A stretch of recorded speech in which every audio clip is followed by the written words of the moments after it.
Okay, it is time for a bench flex. I couldn't get my whole arm in there, and it wouldn't be much to see anyways.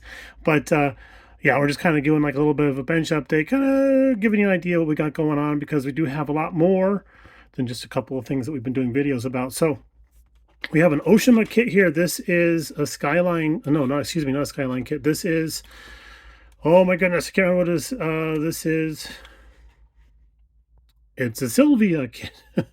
Well, I'm embarrassed, but yeah, this was a gift from a friend of mine from a while back, Mr. Testers. He had done a paint job on this and decal work, and it wasn't coming out to his to what he was liking. So gifted it to us as a rebuilder, and we've given it to our good friend Mr. Tim Baumgard, who was now in Delaware. He used to be in the area, but now he's in Delaware. But he had come up with a way of stripping off automotive clear and automotive paint, automotive primer, and everything. So we sent it to him, and yeah, this is a lot better looking than it was. So we have to do a little bit of last minute sanding here and there. But we've got a plan for this little Sylvia because it's a cool looking kit. It's got these really awesome fender skirts on there. This is some racing edition or whatever. I'm not 100% sure, but once I saw this kit, I was like, ooh, I've got ideas. I've got the ideas. The goosebumps are flowing. So hopefully we can get to that kind of soon. But yeah, we're going to do some light sanding on this since we've got all the sanding stuff out for everything else in the world. Figured we might as well go ahead and start working on this dude. So there's that. The Porsche group build. We've got our body in glossy black.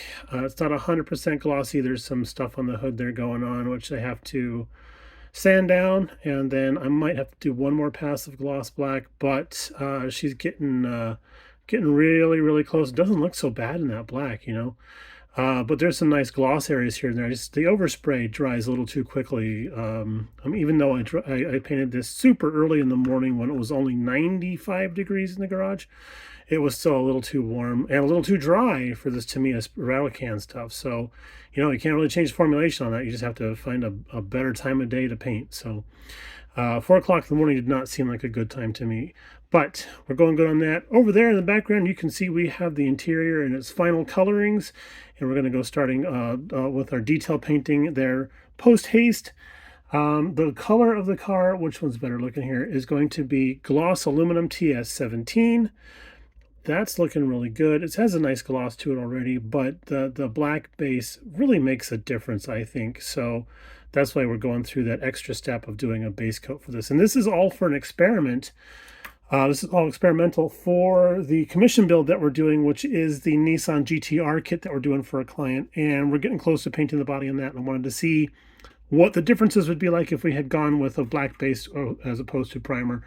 But everything except for the body is now in body color. Now we're going to go back and mask off and start doing our semi-gloss black accents and all that jazz. So here's the rear bumper. So that's looking really, really good. So yeah, so moving on to that. Now, we're going to move on to the helicopter build here in a second, but I'm going to clear up some of this space here. All right, so onto the Whirlybird build. We're doing the H860D Nighthawk. Excuse me, Nighthawk. Got the main rotor all cut out and sanded and glued up. I wanted to say primed, but taking my time. Wanted to do a really good job on this because if this doesn't sit level, it just messes up the whole build. And I've had issues in the past where I hadn't paid attention to what was going on with that, and it came out being a little on the wonk side. But yeah, we're doing pretty good on this dude here. I still have a couple of small bits on the tree here. These are, I think they're struts for holding up some of the like the winch or something like that. And then the ordnance tree still have to do, or the fuel tanks and such there. All of our transparent pieces are still on the tree. We haven't moved on from there yet, but we have been cutting and cleaning parts. And everything is looking really good so far. We did glue up the cockpit. We just put the seats in place and the treadles and the rear bulkhead. So we've got that all in place because we stopped at this point. It was time to paint, and then it was, you know, too late in the evening to go out and paint. So we stopped on that there. But we were checking out the fitment of the hull it's beautiful. It's looking really good. And I did something I didn't notice about this kit until I started looking at the instructions. This door here is actually positionable. You can build this with the door open or with it closed, and I probably will do it closed since there's going to be absolutely no detail inside there to look at. And these windows can be in a fixed position, but they would look like they're open, and of course you can have the door slid open too.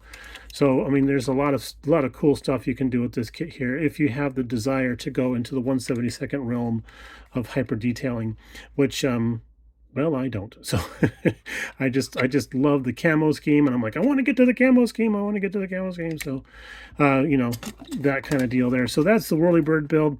I do need to mock up the fuselage halves and then take the main windscreen here off and check it, because sometimes this comes out a teensy bit wider than the actual fuselage, and I'm not 100% sure how to correct that, because Lord knows you can't flex transparent transparent styrene, because that's where you get all the crackings. So there we go. Not to be confused with port cracklins, which I understand are really nice. I've never had some myself, but I intend to someday. Hey, that was cool. So there's that on that. Let's show you this guy. So this has just been sitting on the shelf here for quite a while. We've been working on the chassis. I've been having a little bit of a problem because, you know, this is basically a kit manufacturer kit bash type of thing. And so they just grab parts from other kits, threw it in this one here, and, you know, away you go.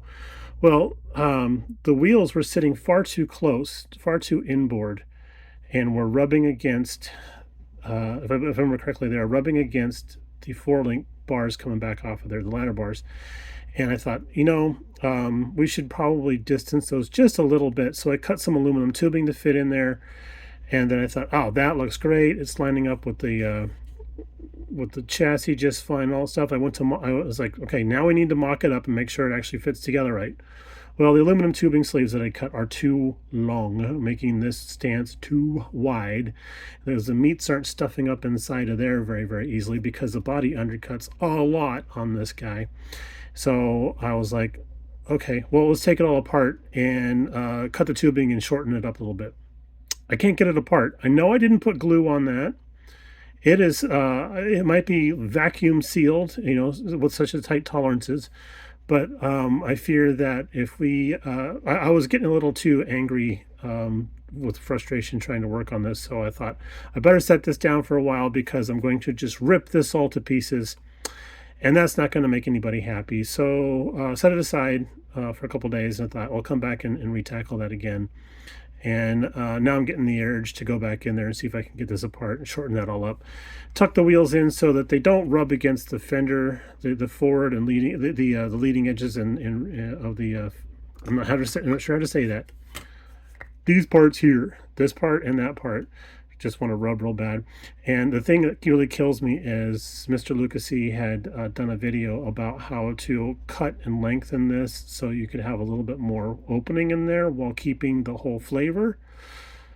I wish I'd known that, because I think I would have tried that. So yeah, you know, it is what it is, but at least the engine looks nice. I'm so pretty. Yes, you are. Yes, you are. You deserve to go into a nice looking car one of these days. So there we go. We got all that. And I mean, our parts count that we need to deal with is very low. We just have exhaust and headers and stuff, which are probably going to go on after the engine's installed and secured into place. And yeah, just we've been cutting and polishing the clear coat. We did a video series on that, but I'm not sure if anybody wants to watch it because it's long and tedious and all that jazz. So if you're curious to know how we go about doing it, we follow the Johns Weber technique of cutting and polishing, and we go over all the stuff we use. So if you're curious about that, I can open those up and release them so you guys can watch that. But yeah, that's kind of where we're at with that. And then last but not least, I've been tinkering around with some stuff that we got off of Iceman because he was having a sale on figures. So this is Sam from Supernatural. And we based them in flat black and then came back in and went over them with some white paint. And basically, I shot it on here with a rattle can. So I shot it from basically this direction here. So this is where the light highlights are going to be coming from, top down.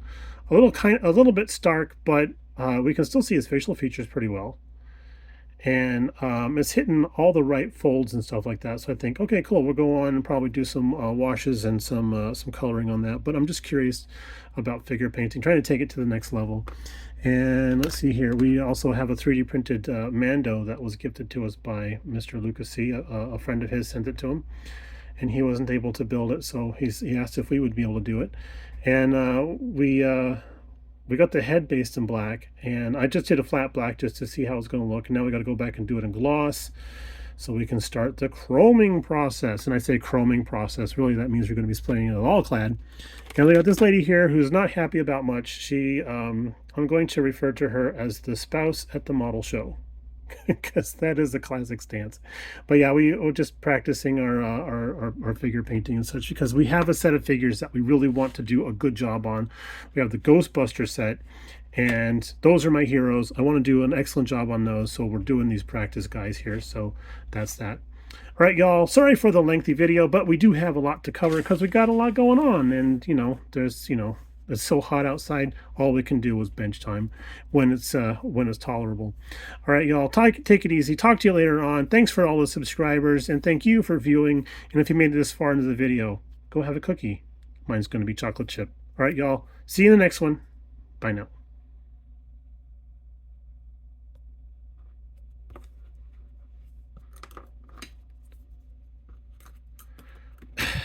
Are we done now? Yeah, we can go now. Good. Bye, guys.